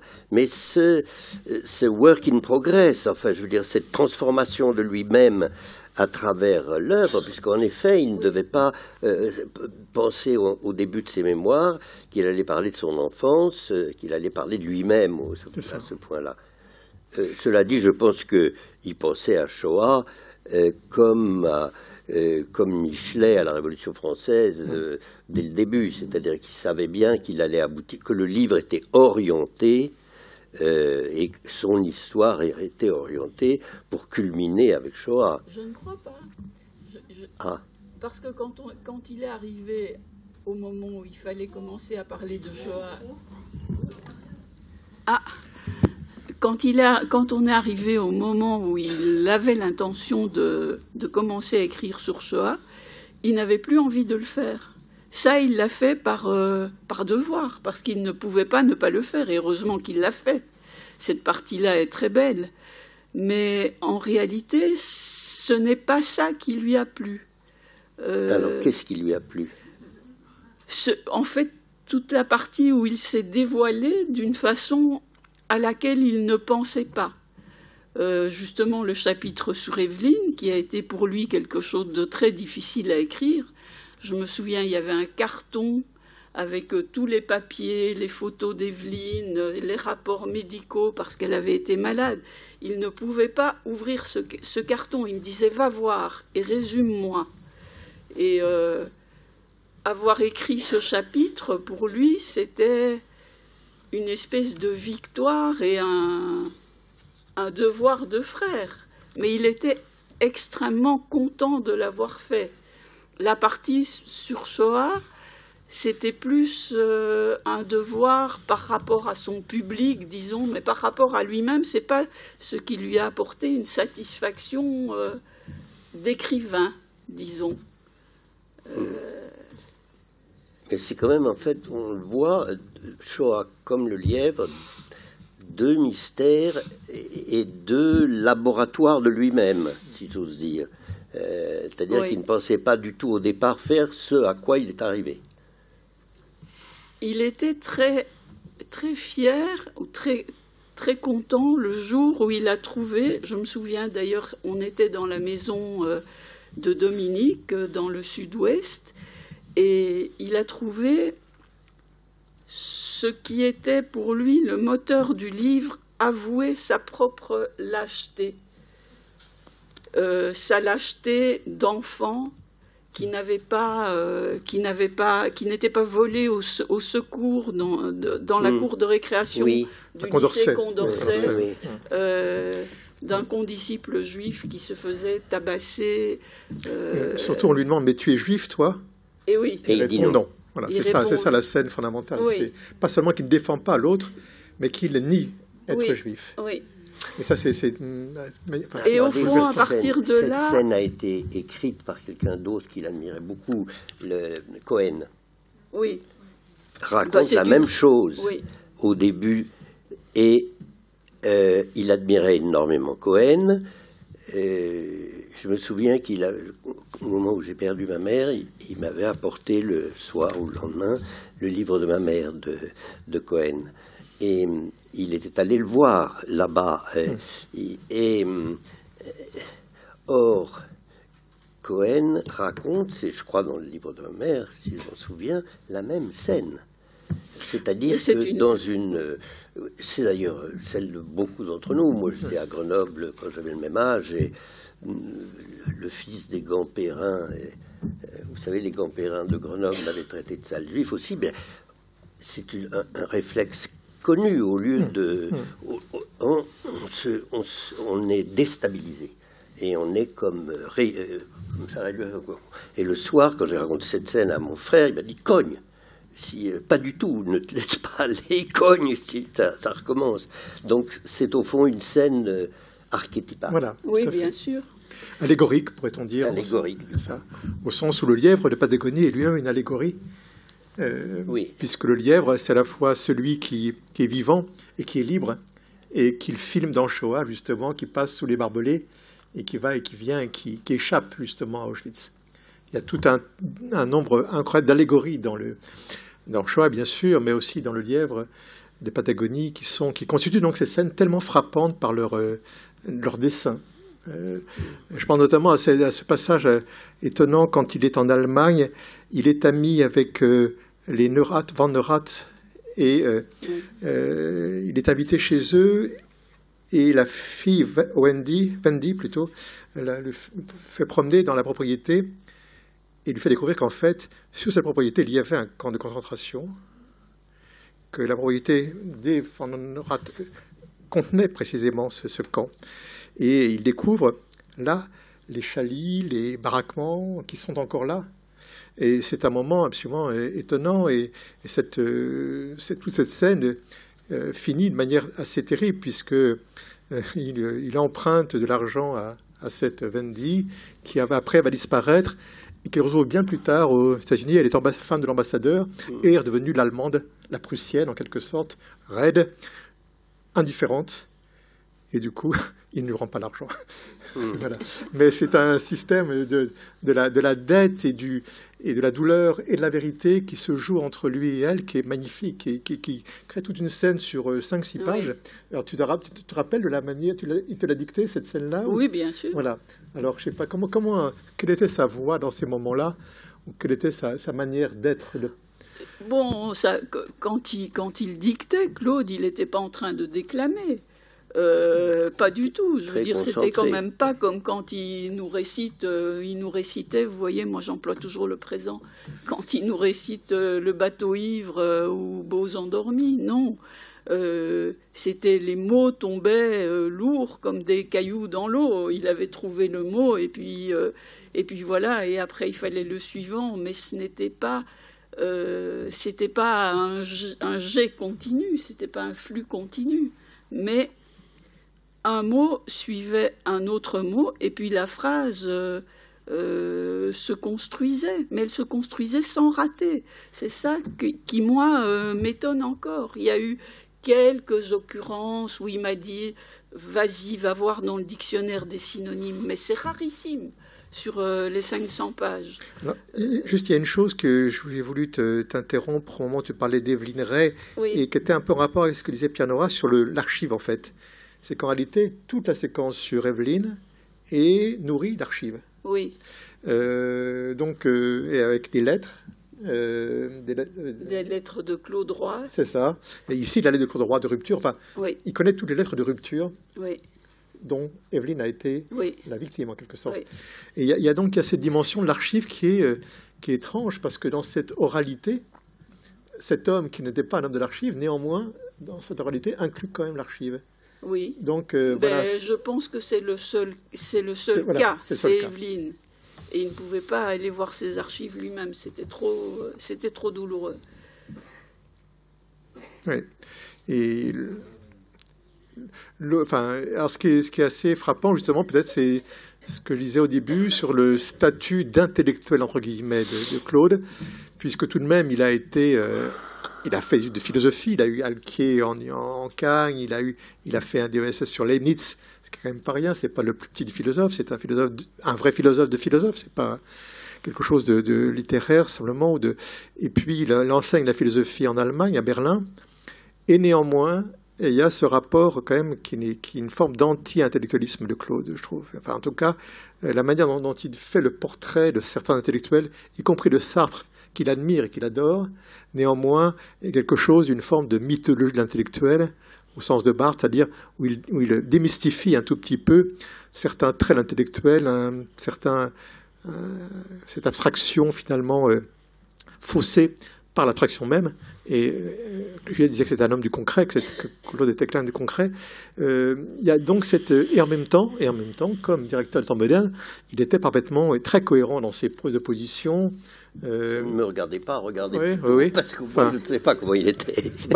Vous connaissez les textes qu'il a signés, enfin, c'était toujours il y a une grande cohérence, et surtout des engagements, par exemple, moi, ce que j'ai pu être témoin, quand Bernard Lévy engage à ce qu'on aille libérer la Libye, hein, bon, il rompt avec lui sur cette question-là, et il prend des positions très, très, très nettes, très tranchées, très engagées, et c'est pas du tout il n'agit pas par caprice. Il y a réellement chez lui une capacité d'intellectuel au sens d'être responsable de ses engagements. Et en même temps, il y a cette espèce pas de mépris, mais de distance par rapport à, je dirais, l'éthos intellectuel, aux attitudes intellectuelles. Et par exemple, ses lectures sont souvent des lectures qui ne sont pas des lectures d'intellectuels. Il lit évidemment des livres que tout le monde lit, bien sûr, mais il lit aussi, je sais pas, des aventures de montagne, des livres de guerre, hein, que je pense que les professeurs, en tout cas, ne lisent pas. Voilà, donc alors peut-être c'est Juliette qui va peut-être intervenir là-dessus, sur quel portrait pourrait-on faire de Lanzmann en intellectuel, anti-intellectuel, ou en tout cas quelqu'un qui serait pas forcément à l'aise dans cette image de l'intellectuel. Je pense que ce qu'il faut comprendre, et ce que tous ceux qui ont côtoyé Claude ou même qui l'ont croisé comprennent très vite, c'est que son intelligence elle émanait directement de son corps. C'est très rare. Nous sommes tous plus ou moins cartésiens. Nous avons une âme et un corps. Claude, il était son corps. Son intelligence était son corps. Quand vous le voyez, sa présence dans Shoah, c'est ça, sa manière d'interroger. Il interroge avec toute la réserve et toute la puissance de son corps. Quand il nous engueulait au Temps moderne, puisqu'il y a toujours engueulade, de quoi nous traitait-il? Il nous traitait de profs. C'est pas... oui. Dans les réunions des Temps modernes, nous, on discutait. C'est vrai que nos discussions étaient de bon ton. On avait des scrupules qui, effectivement, étaient souvent des scrupules de profs. Et alors, Claude, bon, il était ravi de nous voir. Il aimait ces réunions. Mais en même temps, il y avait un côté, bon, je perds un peu mon temps quand même, hein. Et comme il était foncièrement complètement indiscipliné, il se distrayait en répondant au téléphone, en faisant d'autres choses, etc. Moi, parfois, je débranchais le téléphone pour essayer d'obtenir un peu de concentration. Et alors, bon, il était derrière son bureau, comme si, voilà, retranché derrière sa grande table. Nous étions en rond. Et il nous écoutait plus ou moins vaguement, suivant les occurrences. Et puis tout d'un coup, une de nos discussions le faisait sortir de son vague ennui, de son désœuvrement. Et alors il fonçait sur nous, il disait « Mais enfin, vous êtes vraiment une bande de profs. Il vous faut vraiment des livres, il vous faut vraiment une confirmation papier pour comprendre ce qui se passe là.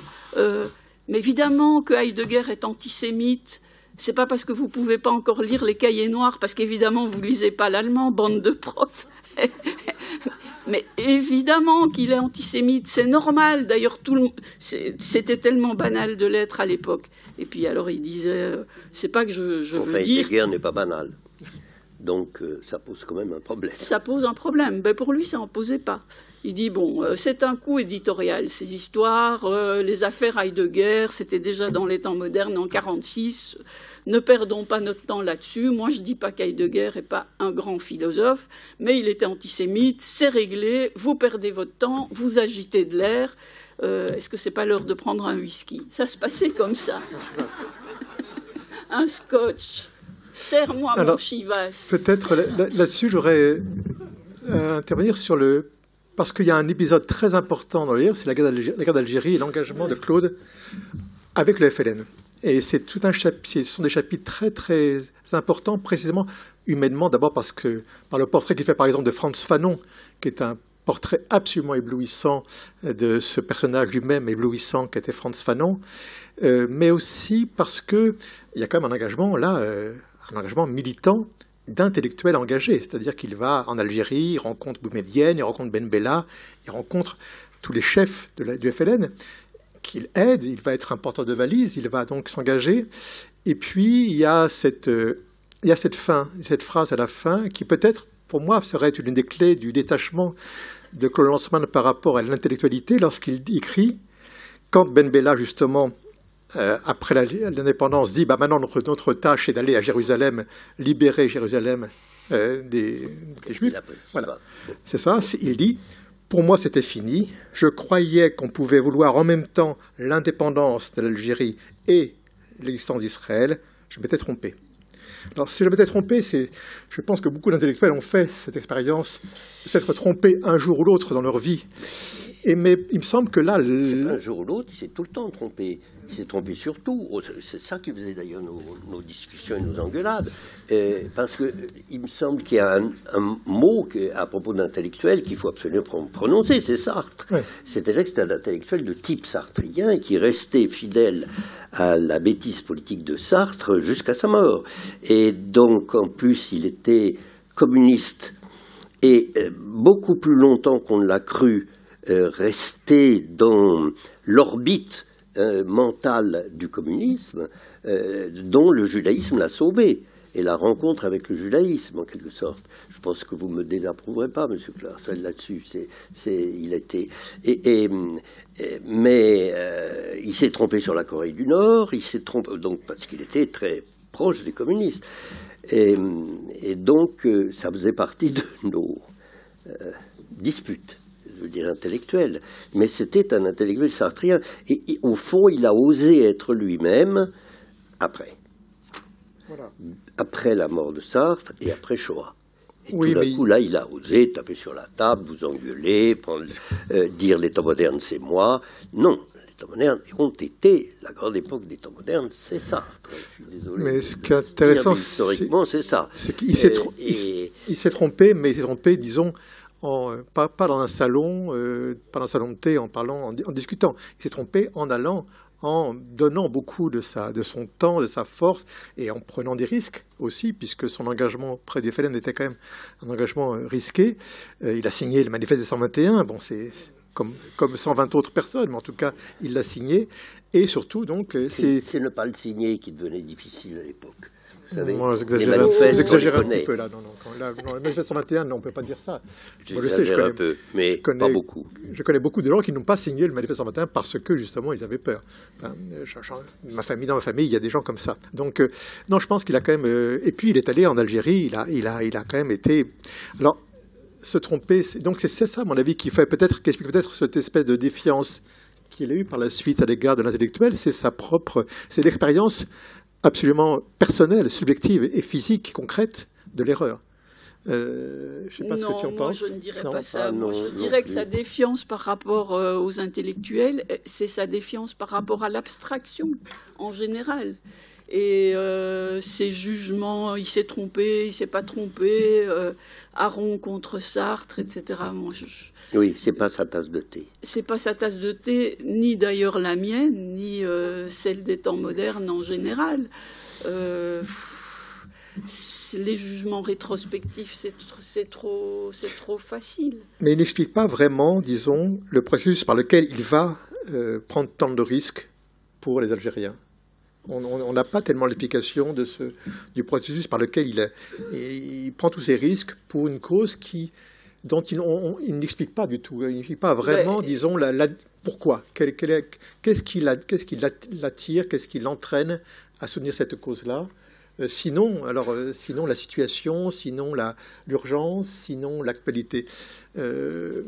Alors évidemment, mais si, l'évidence de l'horreur du colonialisme, la fraternité avec les colonisés, ça, effectivement, c'est sartrien, et c'est quelque chose qu'il me semble qu'on ne peut pas reprocher à Sartre.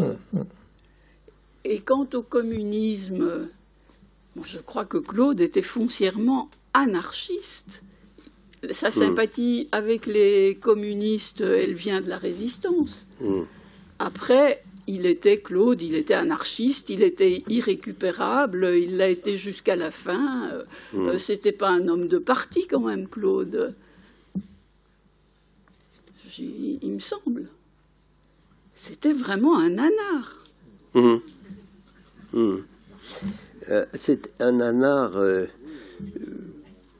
personnel, surtout. À tous les niveaux. Un nanar viscéral, quoi. Enfin, un nanar... parce que moi, c'est moi. Voilà. Bon, il y avait un peu de ça, et en lui, très profondément. Et le reste, il nous emmerde. C'était ça. Vous savez, quand j'ai rencontré Claude, peu de temps après, vraiment très peu de temps après, peut-être 6 mois après, il y a eu ces pages qui font dans Libération, la dernière page, qui est un long portrait. Il y a eu un portrait de Claude, donc moi je me suis précipitée là-dessus, et je me souviens d'une phrase qui m'a fait hurler de rire à ce moment-là, elle me fait toujours hurler de rire, c'était celle-ci, peut-être ma mémoire n'est pas tout à fait exacte, mais c'est proche, « Ses ennemis le disent odieux, ses amis aussi ». Et bon, ça, je le connaissais peut-être. Odieux, non, je dirais pas. Odieux par moment, oui. Odieux par moment. Pour vous, oui. Parce que vous étiez plus proche. Odieux. Mais adorable aussi, mais évidemment. Oui. Mais tendre indifférence, c'était. Il y avait de ça. J'ai pas du tout cette vision d'indifférence que vous avez. C'était très compliqué, c'était comme un animal à coque, Claude. Il était fermé. Mais quand ça s'ouvrait, il y avait un cœur, là. Bien sûr. Il y avait un cœur battant, très tendre. Bien sûr. Alors, évidemment, la découverte d'Israël, enfin, et pourquoi Israël, pardon. Il y a plusieurs voyages en Israël qui sont racontés dans le Lièvre, et le premier, quand même, le plus beau, enfin, le plus surprenant, c'est arrivé, et puis, au fond, la découverte de ce café où il y a les prostituées et le maquereau d'origine marocaine, hein, les filles qui s'échangent des bas pour entre du rouge à lèvres, tout ce monde, et tu vois, hein, et tu vois le passage. Et donc l'idée qu'au fond, cette idée très forte, je trouve, chez Claude Lanzmann, de la question de la normalité d'Israël ou pas. Et donc l'idée qu'au fond, voilà, connaître Israël, éprouver Israël, c'est éprouver le choc d'une normalité impossible, d'une normalité qui est une révélation, un bouleversement. Il décrit d'ailleurs des juifs américains qui sont dans un supermarché et qui prennent une bouteille d'huile. Oh, Jew, enfin, ils sont stupéfaits de voir qu'il y a de l'huile juive. Enfin, donc, voilà, c'est formidable. Donc il y a et ça, c'est aussi une découverte, quelque chose que Juliette a très bien dite. C'est-à-dire que sa compréhension du monde était une compréhension aussi intégralement subjective des choses, qu'il n'y avait pas il ne voulait pas, disons, passer. Oui, je crois qu'il vivait aussi douloureusement l'évolution d'Israël. À la fin, c'est encore un grand sujet, et que l'Israël qu'il a connu était un Israël dont on ne pouvait pas ne pas tomber amoureux, si j'ose dire. Et j'y suis allé en 67, juste après la guerre des 6 jours, et j'ai eu le même choc que lui, le même choc à l'idée d'un pays où les policiers étaient juifs, où les prostituées étaient juives. C'était un choc existentiel très profond, où les chauffeurs de taxi vous disaient: vous devriez aller ce soir au concert, il y a un concert, Beethoven, c'est le grand orchestre qui... Il n'y avait pas de rapport de classe, les individus étaient des individus, on avait un rapport humain immédiat avec des gens qui étaient là, des femmes qui avaient fait le ménage et puis qui étaient sorties des camps de concentration. Il y avait quelque chose de bouleversant, et plus les kibbutz, qui étaient en Corse. Il y a cette scène où une femme de ménage dans le bateau veut nettoyer sa cabine, et il dit: non, je ne veux pas qu'une femme de ménage juive me nettoie ma... Voilà, ça.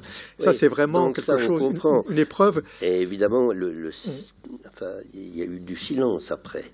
Il n'en parlait pas facilement. Je crois qu'il vivait assez un rapport qui était devenu très compliqué avec Israël.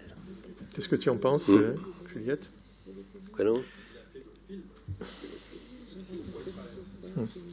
Non, après, je parle de l'Israël d'aujourd'hui. Au contraire, le pourquoi Israël est le premier contact, c'est le contact, je dirais, amoureux, mais... Peut-être que, justement, comme il reste peut-être un quart d'heure, on peut passer à des interventions de la salle, et donc Richard Prasquier va...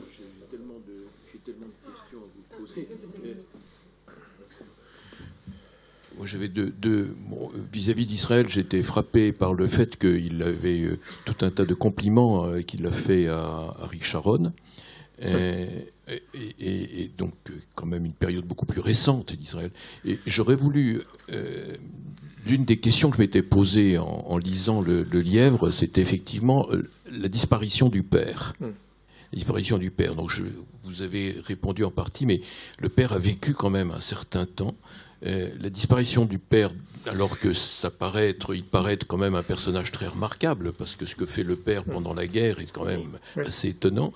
Or, il disparaît de son horizon. Son frère aussi, qui disparaît de son horizon. Il a fini par le détester, son frère. Et puis en revanche, la personnalité du compagnon de sa mère, du deuxième compagnon de sa mère, avec auquel il adresse beaucoup de compliments. Puis ma deuxième question, mais c'est très long, c'est comment un homme comme Claude Lanzmann, avec toutes les caractéristiques que vous donnez, tombe sous l'emprise intellectuelle de Jean-Paul Sartre, dont il ne se dégage que très tard. Voilà, c'est une période que vous avez connue, c'est une période... Je ne peux pas me rendre compte, et je suis surpris de voir que le Claude Lanzmann, dont j'ai connu un tout petit peu les dernières années, est passé autant de... soit resté dans une admiration complète avec Sartre pendant si longtemps, si ce n'est peut-être quelques épisodes sur Israël, justement. Juste répondre très rapidement. Sur le père, il y a en effet cette relation de guerrier, finalement, de guerrier à guerrier, puisque tous les deux sont engagés dans la résistance, mais pendant le même camp, la résistance. Et finalement, alors que les communistes veulent précisément que Claude Lanzmann trahisse son père, en quelque sorte, il le refuse et rejoint son père contre le parti. Et il sera condamné à mort par le Parti communiste pour avoir refusé d'obéir à un ordre du Parti communiste à ce moment-là. Donc c'est quand même pas rien. Il y a aussi une chose qui m'a troublé par rapport au père, c'est qu'au fond, la fille va être convertie au catholicisme. Evelyne Ray se convertit au catholicisme apparemment par le biais de la compagne du père, Hélène, qui est la compagne du père. Je pense que tout cela peut-être fait trouble. Pour Sartre, je pense que Lanzmann admire profondément la pensée, la parole de Sartre, surtout sa parole, et je pense qu'on ne pouvait pas ne pas être subjugué par l'intelligence radicale ou absolue de Sartre. Mais néanmoins, il y a la fin où là, il se dégage vraiment de manière très nette. La fin maoïste de Sartre, Lanzmann y oppose il met une sorte de verrou là-dessus. Ne serait-ce que symboliquement, c'est par le passage du costume et de la chemise blanche et cravate au polo défraîchi et au blouson dégueulasse que Sartre se met à porter à partir du moment où il devient Mao et il est lié avec Béni Lévy. Voilà. Et là-dessus, bon, c'est un élément concret, encore une fois, ce polo et ce blouson. Mais évidemment, c'est aussi symbolique d'une rupture, d'une idiosyncrasie qui n'est plus la même et qui ne peut plus correspondre. Mais... Non, c'est pour répondre sur Sartre, parce que le père, je serais incapable. Mais sur Sartre, je le comprends totalement, tout en n'étant pas du tout sartrien. Toute cette génération de garçons ont été fascinés par cet homme qu'ils ont connu quand ils avaient 25 ans, 26 ans, qui a été quelquefois, comme dans le cas de Pontalis, c'est la même chose, élève direct de Sartre. Or, en cours, dès que vous le voyez, probablement, j'imagine que Sartre était tellement différent de tous les profs officiels qui faisaient le conflit des devoirs, la morale et la vertu, enfin, et que Sartre enracinait lui aussi tout son discours philosophique dans la vie, dans l'existence, si j'ose dire. Et donc, il y avait une telle puissance, en plus de ce verbe à la fois métallique et charmeur, que Sartre avait et a conservé presque dans sa vieillesse, que c'est tout à fait normal, c'est une intelligence absolument supérieure, le mot supérieur est inférieur à ce qu'il devrait être, pour dire, et donc un garçon de 25 ans qui tombe là-dessus et en plus Sartre avait une espèce de générosité personnelle qui a frappé tous les gens qui l'ont vu. Le chauffeur de taxi sortait sa liasse de billets pour lui donner un pourboire, enfin c'était, ou à peu près ça, sans se rendre compte de ce qu'il faisait. Alors, le rapport vraiment existentiel, si vous voulez, de la philosophie que Sartre pouvait avoir avec ses condisciples, enfin avec ses élèves, il l'a fait sur toute une génération. Et ils lui sont en gros restés fidèles. Un homme comme Pontalis, enfin, qui était même très sartrien, comme Lanzmann, il s'est brouillé avec les temps modernes sur Lacan, parce que Sartre était contre. Il n'aimait pas la psychanalyse et il était contre Lacan. Il y a eu un texte là-dessus qui était une confession d'un lacanisé.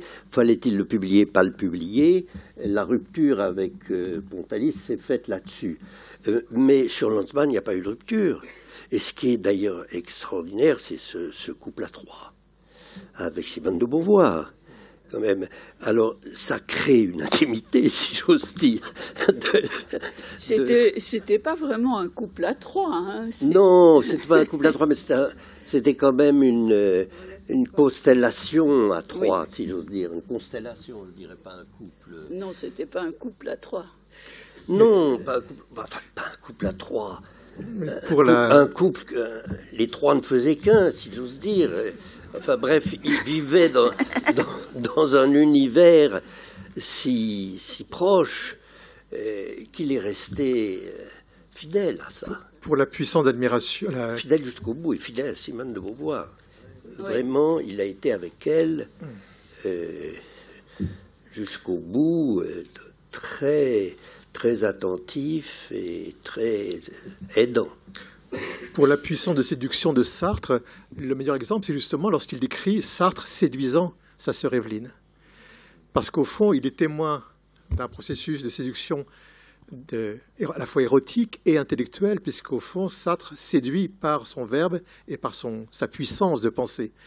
Et la manière dont Lanzmann décrit ça est frappant.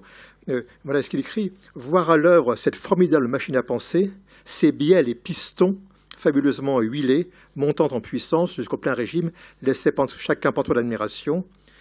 Et plus encore, si le dessin de cette logique imparable et passionnée était de vous louanger. » Donc, voilà, je pense cette phrase, et il y a toute une page, 2 pages là-dessus, où il montre... Et il montre aussi comment Sartre s'empare d'Evelyne et la loge comme ça, enfin on fait sa chose en quelque sorte, et comment d'ailleurs cette époque semblait très machiste quand on voit comment Deleuze, Sartre, Claude Roy traitent Evelyne comme une maîtresse par rapport à une femme officielle. On est à la fois on est étonné, mais on est un petit peu aujourd'hui, vu nos mœurs actuelles, un peu surpris par le machisme incroyable. L'histoire de Sartre. de sa dernière maîtresse, à qui il a dit ah, je vais vous mettre sur mes heures de travail. Voilà, parce qu'il y avait, parce que chacune avait son. Sartre avait, à l'époque, 16 heures, etc. À l'époque d'Evelyne, Sartre était avec Simone de Beauvoir et Michel Vian, l'ex-femme de Vian, qui était l'officielle, qui était la maîtresse officielle, comme Louis XIV avec les voilà. Et donc Évelyne Reine n'avait le droit qu'à une partie et son nom ne pouvait pas être prononcé devant Michel Vian et son existence et la liaison que Sartre avait avec elle ne pouvait pas être connue. Donc, mais il n'empêche que voilà, Lanzmann décrit l'homme qui séduit sa sœur comme si lui-même était au fond séduit aussi dans un trio où là le rapport mimétique avec la sœur est quand même assez frappant. Mais Juliette, à toi, parle un peu de Sartre. De Sartre. Toi qui es la grande spécialiste de Sartre, alors il faut que tu en parles quand même. Ah bon. Oui, mais bon, je commence à avoir honte, moi, ici, d'être spécialiste de Sartre. On a tort, ça ne se fait plus. Je pense qu'il y a l'intelligence, il y a tout ce que vous avez dit, il y a quelque chose de très important aussi pour Claude, c'est l'irrévérence formidable de Sartre, ce mode de vie qu'ils ont mis en place, que Claude a intériorisé, cette manière de parler aussi, parce que Sartre il parlait un argot que Claude s'est complètement approprié. C'est pas parce que Claude maniait le subjonctif imparfait spontanément qu'il n'était pas capable aussi de parler dans un argot complètement hilarant. Et la cocasserie, les rapports réinventés, dans toute la difficulté que ça comporte, c'est aussi par ça que Claude a toujours été fidèle à Sartre. Et il a été fidèle à Sartre jusqu'au bout. C'est pas parce que il a fait des critiques et des réserves sur les sornettes que Sartre avait racontées à propos des attentats de Munich et quelques autres occurrences. Ça n'a pas fait du tout que Claude cesse d'être sartrien. Il définissait le rapport des temps modernes à Sartre. Il avait trouvé une très belle formule. Il disait « Nous devons maintenir un cap de non-infidélité ». Être fidèle, mais la fidélité étant devenue, avec le temps, une non-infidélité. C'est-à-dire, ça nous empêchait de faire certaines choses. Ça ne nous prescrivait pas de faire comme ceci ou comme cela, mais ça nous empêchait de faire certaines choses. Moi, je pense aussi que Sartre était foncièrement également un anarchiste et que à Claude, ça vient en partie de là. Le dernier mot de la pièce de Sartre, Les Mains sales, qui est une pièce de guerre froide sur le totalitarisme, le communisme, etc. C'est le jeune héros, Hugo, que le parti traite de manière inqualifiable. Il crie, c'est son dernier mot, irrécupérable. Et ça s'applique à Claude. Et je pense que c'est par là aussi. Sartre n'a jamais été communiste au sens où il n'a jamais pris sa carte du parti. Claude aussi, il y avait ce côté en marge, à jamais en marge, qui est une force et qui est une douleur aussi, parce que c'est compliqué d'être... Au fond, son rapport au judaïsme était de cet ordre-là aussi. Il était... Irrévérencieux aussi. Irrévérencieux, et en même temps viscéralement attaché, et avec le mot respect est beaucoup trop faible, avec un attachement, mais oui, complètement viscéral. C'était lui, c'était son être. Et en même temps, il avait une réserve. C'est sur ces mots qu'on va se quitter. C'était donc un mystère. Je crois que c'est le mot.